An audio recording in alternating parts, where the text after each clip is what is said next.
Voici une rencontre du troisième type en plein désert. Chaque année, les Émirats arabes unis élisent leur reine du désert. Comprenez, la plus belle chamelle du pays. On la reconnaît à ses longs cils, à son cou longiligne et à sa bosse bien ronde. Il faut aussi qu'elle ait le poil soyeux, couleur sable de préférence, et des lèvres pulpeuses. Mais attention, charnue ne veut pas dire botoxée. Elles doivent être 100% naturelles pour prétendre au titre. Coco Chamel, c'est un sujet de Miyuki de Rose.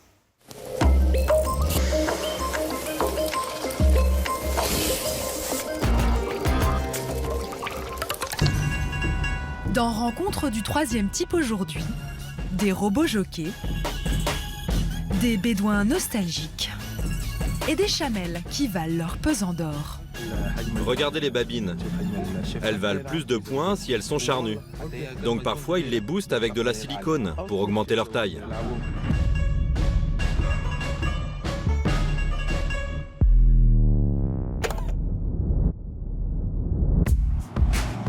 Au-delà de ce panneau, commence le royaume des dromadaires. Chaque année en décembre, venus des quatre coins de la péninsule arabique, des milliers de bédouins se donnent rendez-vous dans les Émirats arabes unis. Au festival Al Dafra, tout tourne autour de l'animal fétiche de la région, le dromadaire, qu'on appelle ici le chameau d'Arabie. Pendant 2 semaines, les compétitions se succèdent. Courses de vitesse, prix de la meilleure chamelle laitière, mais surtout les concours de beauté. Et repartir avec une Miss Chamelle est le must absolu. T'as quelle place? Deuxième. Deuxième? Que deuxième?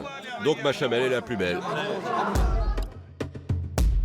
Les vainqueurs se partageront 10 millions d'euros et 92 bolides offerts par le gouvernement des Émirats, qui achète ainsi la paix sociale entre les tribus. L'épreuve reine du concours, celle du troupeau de 50 chamelles. Un harem de reines de beauté qui peut rapporter à son propriétaire 1 million de dirhams, soit 250 000 euros. Une récompense symbolique, car chacune de ces bêtes peut coûter plus d'1 million d'euros. Seuls les plus fortunés ont les moyens de participer. Dans cette écurie, on se prépare pour le concours du plus beau troupeau. Elle a quel numéro? L'éleveur numérote ses 50 candidates. De la crinière au bout des cils, chaque chamelle fait l'objet d'une méticuleuse mise en beauté. Il faut que la chamelle soit grande, avec une couleur de peau claire, la tête massive, la nuque allongée. Et cet espace entre le cou et la bosse doit être le plus long possible. Enfin, il faut que le poil soit bien soyeux. Voilà, vous connaissez les principaux critères pour les concours de beauté de chamelle.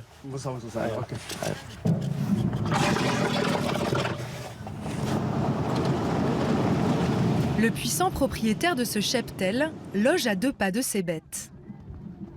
Ali Salem Al-Kaabi, le bras droit du président du pays, reçoit dans sa tente d'apparat avec un bisou sur le nez, comme le veut la tradition dans le Golfe. Bonjour, comment ça va? Ali Salem Al-Kaabi est multimillionnaire. Chaque année, il tient à participer au festival du chameau pour rendre hommage à ses ancêtres nomades. Du temps de nos pères, il n'y avait pas de voiture, uniquement des chameaux. Nos tentes étaient faites avec leur peau. On buvait leur lait. C'est normal qu'on tienne à ces bêtes comme à la prunelle de nos yeux. En Europe, vous adorez bien les chiens, non? Eh bien nous, c'est pareil. Nos chameaux, on s'en occupe parfois aussi bien que de nos propres enfants. Pendant des siècles, le lait de chamelle a permis aux bédouins de survivre dans le désert. Aujourd'hui encore, les Émiriens en raffolent. Et pas seulement parce qu'il est plus digeste que le lait de vache. J'en bois au moins 5 fois par jour. On nous a dit qu'il a des vertus aphrodisiaques. Ah oui, c'est le top. T'en prends avant de voir ta femme, ça te file une super pêche.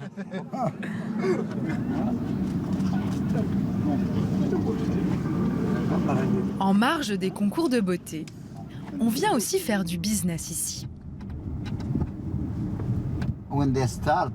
Quand cette piste a été construite, les marchands ont pris l'habitude de s'installer sur le bas-côté pour vendre leurs bêtes. Les prix peuvent dépasser le million de dirhams, plus de 300 000 euros.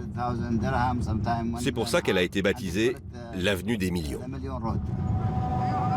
Al Dhafra est bien plus qu'un festival. C'est aussi le plus grand marché de dromadaires de la région. Record de cette édition, un acheteur a déboursé 3,5 millions d'euros pour un mâle reproducteur. Si t'as pas une belle bête, tu peux pas participer. Concourir est un honneur pour toute ta famille et ta tribu. Ils viendront tous te soutenir. Même mon fils cadet de 5 ans, quand je l'amène ici, il dit « je veux cette chamelle ». Il ne demande pas un iPad ou un vélo, il veut un dromadaire. Sur la rue des Millions, les négociations vont continuer et des animaux changer de main une bonne partie de la nuit. Dans quelques heures, aura lieu l'épreuve la plus prestigieuse du festival.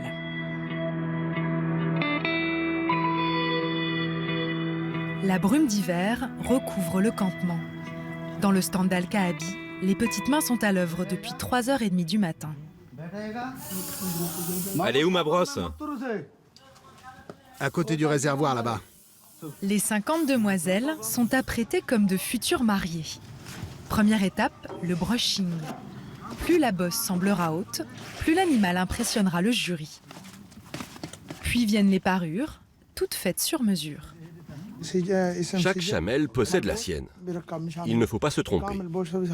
Elles ont l'air identiques, mais regardez, leur nom est ici. Wadiya, une reine de beauté couronnée l'an dernier dans l'épreuve individuelle. Elle a gagné une voiture. Cette année, Wadiya sera l'une des pièces maîtresses du troupeau pour séduire les juges. Ça tient bien? La ficelle, là, elle est solide? Elle ne risque pas de lâcher? Vous êtes nerveux, impatient? Un peu des deux. Je suis content, mais je suis stressé. Il y a de quoi. Pendant que les palefreniers venus du sous-continent indien finissent de pomponner le troupeau, le soleil à peine levé, une autre compétition démarre.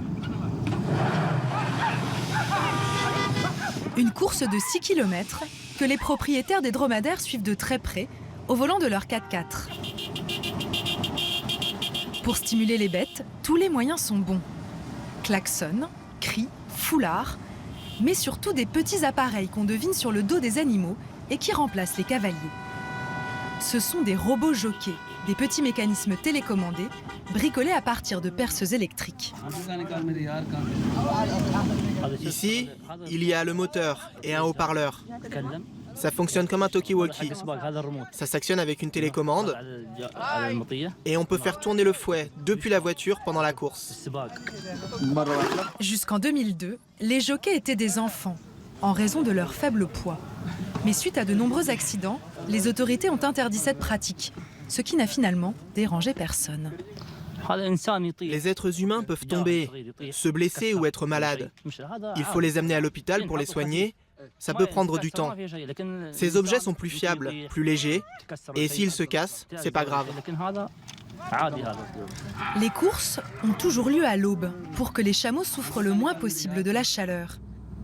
C'est aussi le moment choisi par l'assistant d'Ali Salem Al-Kaabi pour acheminer son convoi de Miss jusqu'au site du concours. Pas trop vite, pas trop vite. Wadiya et ses comparses ne doivent surtout pas abîmer leur mise en pli, malgré les 40 minutes de marche. Mais avant de passer devant les juges, il reste une dernière étape, cruciale, le contrôle antifraude. 6692, laquelle s'appelle Jazira? Grâce aux puces électroniques placées sous la peau des chamelles, les contrôleurs ont accès en temps réel à leur pédigré, leur arbre généalogique et le nom de leur propriétaire. La 4. Donc c'est bien Jazira, parfait. Ainsi, ils s'assurent que les éleveurs n'ont pas emprunté les animaux d'un autre pour les faire défiler sous leur nom. Et ce n'est pas la seule méthode imaginée par les mauvais joueurs. Si on se doute qu'il y a quelque chose de louche, de la triche comme une teinture ou de la silicone, on vérifie. Ils leur injectent de la silicone? Oui, regardez les babines. Elles valent plus de points si elles sont charnues. Donc parfois, ils les boostent avec de la silicone pour augmenter leur taille. Comme pour les femmes, quoi. Oui, exactement, comme pour les femmes. Wadiya et ses 49 coéquipières ont réussi leur examen de passage. À l'autre bout du site, leur propriétaire, Ali Salem Al-Kaabi, s'installe dans la zone VIP des tribunes. Il est suivi de ses deux rivaux, deux princes, dont celui au turban bleu, le fils du puissant Cheikh Sultan, ce qui en fait le favori du concours. Dans les enclos, les juges commencent à noter le physique des candidates. Ils les examinent dans l'ordre croissant. D'abord les 3 chamelles portant le numéro 1, puis celle portant le numéro 2, et ainsi de suite, jusqu'au numéro 50. Venez voir, par rapport aux autres, elle ne se tient pas droite. Combien de points pour la 3e candidate? Allez, 420. Le troupeau qui cumule le plus de points l'emporte. Après plusieurs heures de délibération, le verdict approche. Ali Salem Al-Kaabi n'est pas dupe. Face à des concurrents de sang royal, ses chances de monter sur la première marche du podium sont faibles. C'était chaud, chaud, chaud. La sélection dans cette catégorie a été rude. Et qui l'a emporté selon vous? Le vainqueur est son Excellence.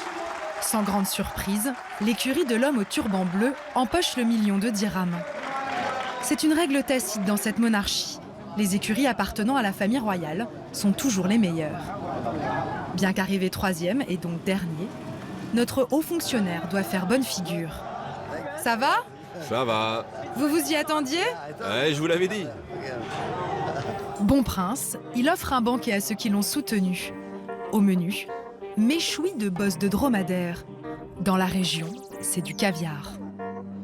Le festival s'achève. Les reines de l'année défilent, drapées aux couleurs des Émirats arabes unis.